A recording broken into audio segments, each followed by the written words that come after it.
Manuprāt, šis ir ārkārtīgi brīnišķīgs projekts, jo tā ir tāda platforma jaunajiem pedagogiem, skolotājiem, kuri gadu vai 2 gadus pēc augstskolas beigšanas ir darba gaitās mācību iestādēs, vai tās ir skolas vai pirmskolas izglītības iestādes. Šī ir vieta, kur satikties, būt ar līdzīgi domājošiem, jo karjera ir tikai sākusies. Kādā no dienām es sajūtu to, ka mana zināšana mugursoma ir tik pilna, ka es varu ar to dalīties ne tikai ar savas iestādes kolēģiem, bet arī dot to vairāk arī tādā jau plašākā Latvijas kontekstā. Jau no pirmās reizes es saviem dalībniekiem minēju, ka es vēlos būt kā tāds viņu ceļa gājuma pavadonis, lai dalītos ar savu jau pedagoģijā vairāk kā 20 gadu pieredzi. Manī nemitīgi ienāca prātā savas atmiņas par manām pedagoģiskajām pieredzēm pirmajos gados, un es domāju, cik tas būtu bijis palīdzoši, ja man ir blakus tiešām tāds pavadonis, mentors, kurš var pateikt, kā labāk rīkoties, kuram es varu uzticēties. Es nebaidos par muļķīgiem jautājumiem, par kaut kādām kļūdām, ka viņš ir tas, kas var atbalstīt mani manā jaunajā ceļā. Jo es tiešām kā jauns speciālists varu arī daudz ko nezināt.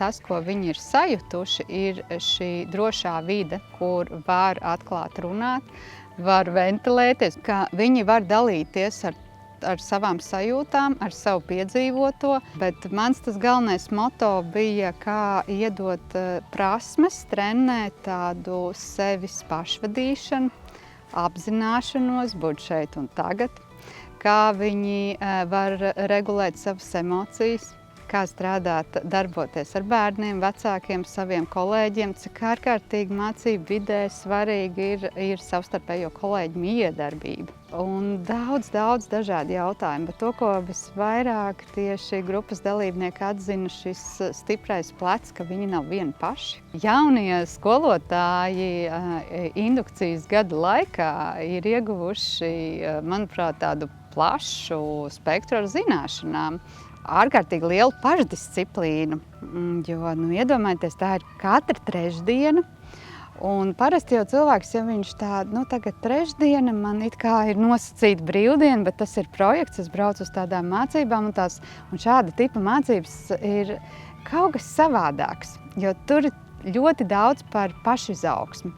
Un tāda bieži vien izkāpšana no komforta zonas ārā. Zināšanas, kā vadīt savas emocijas, dažādi elpošanas vingrinājumi. Tāpat viņi ieguva dažādas praktiskas metodas, kā es varu strādāt arī ar saviem kolēģiem, kā es varu domāt gan par savu labbūtību vai par komandas labbūtību. Viņi, manuprāt, ieguva tādu vērīgo klausīšanos, vienu otru dzirdēšanu, sadzirdēšanu, dalīšanos, vienu otru respektēšanu, kā es varu fokusēti runāt par savu aktuālo tēmu.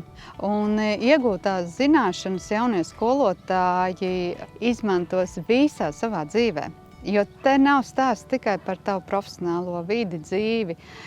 Manuprāt, šīs prasmes ir būtiskas, sākot jau ar to brīdi, kad es no rīta atveru acis vaļā, kā es izturos vispār pret sevi, pret dzīvi kopumā, kāds es esmu savā ģimenē. Tad, protams, profesionālā dzīve un vispār tāds skatījums pret cilvēci, pret cilvēkiem kopumā. Jo pedagogs ir tas cilvēks, kurš strādā ar mūsu nākotni. Manuprāt, jaunajiem skolotājiem indukcijas gadā būtu vērts piedalīties, jo tā ir iespēja paplašināt savu profesionālo skatu, dalīties savā pieredzē, gūt jaunu pieredzi, kā arī ļoti svarīgs moments, es uzskatu, ir kuratora atbalsts, kur gan saņem gan profesionālu, gan savā veidā arī emocionālu atbalstu. Tāpēc viennozīmīgi gan jauniem, gan arī jau profesijā esošiem, bet kas maina savu pakāpi, arī tiem pedagogiem es noteikti rekomendētu, ja tāda iespēja ir, tad izmantot indukcijas gadā iespējas. Šajā indukcijas gadā es noteikti kā pašu svarīgāko uzskatu, ka esmu ieguvusi spēju uz sevi un savu darbu paskatīties no malas. Un indukcijas gada iespēja ir uz sevi tā kā izkāpt mazliet ārā no sava tā ierastās darba vides un apskatīties no malas.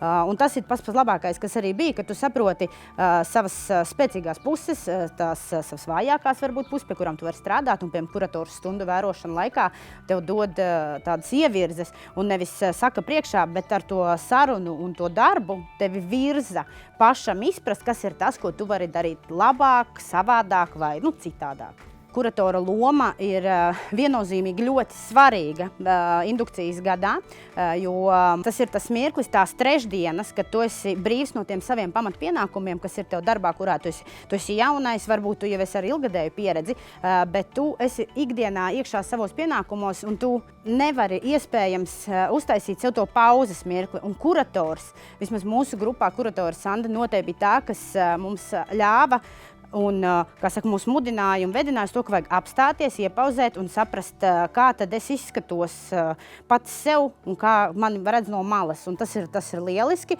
Un ja mēs runājam par profesionālās pilnveidas programmām, tad tā bija lieliska iespēja pilnveidot tieši sevi no profesionālā viedokļa un arī paskatīties uz savu profesiju no citas puses. Tātad, bija iespēja izvēlēties dažādus kursus, kurus iespējams arī studiju procesā bija iepriekš ir apgūts, bet varbūt ne tik dziļi, jo tomēr 9 mēnešu garumā iedziļināties konkrētās problēmās, šķetināt kaut ko, tas ir liels darbs un liels ieguvums. Man vispār liekas, ka indukcijas gads ir fantastiska iespēja. Tā ir iespēja, ka cilvēks, tas jaunais, un patiesībā nenozīmē, ka jaunais pedagogs, jo tas īstenībā ir par mani, es neesmu gluži jaunais pedagogs, vienkārši mainot pakāpi. Tu arī kļūsti, tu iegūsti jaunu kvalifikāciju, un tu kļūsi patiesībā par jauno pedagogu. Tā mirklī tu esi jaunais pedagogs, un tev ir vajadzīgs tas atbalsts, un ja kāds domā, ka tas atbalsts nav vajadzīgs, ir vajadzīgs. Es nekad uz sevi nebūtu paskatījusies no šāda skatu punkta, ja nebūtu bijis indukcijas gads, jo es esmu nolēmusi, un es arī to daru, un ļoti veiksmīgi virzos tālāk, ka es arī paralēli studēju maģistra studijās. Līdz ar to es varu minēt, indukcijas gadu var apvienot arī ar tālāku attīstību, un tas ir iespējams, un to izdarīt var. Tā kā ikvienam noteikti rekomendēju apskatīt un izsvērt iespēju gan tam, kurš tiešām ir jaunais pedagogs, gan arī tiem, kuri ir ieguvuši, iespējams, skolotāju kvalifikāciju kā kaut ko tālāku attīstības ceļā vai skatās tajā virzienā.